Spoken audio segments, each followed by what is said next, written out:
Hello, I am standing in the mudslide, not in the middle, over there, though it might look a little solid. If I step there, I'll go down to my knees at least. So if we go this way, you can see the farmhouse, the fruit pasture. There used to be a fence here and actually a wall. Let me see that tree. No, it's farther over here somewhere.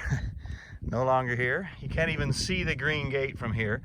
This used to be the the pasture, and there's the path that they've made for us to at least get through with four-wheel drives to the farmhouse for now. And it's just an urgency measure for us to be able to get to the animals. So when it starts raining again, is we're going to see, we're going to have problems until they actually come in and fix something and do something. Water is going to be coming here, and it's going to continue to go down where it wants to, which is right down smack through the middle of the land.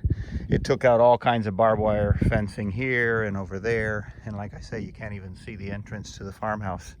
The only thing left is this silver pine that I bought years ago. It's literally the only thing in this whole footprint that's still standing.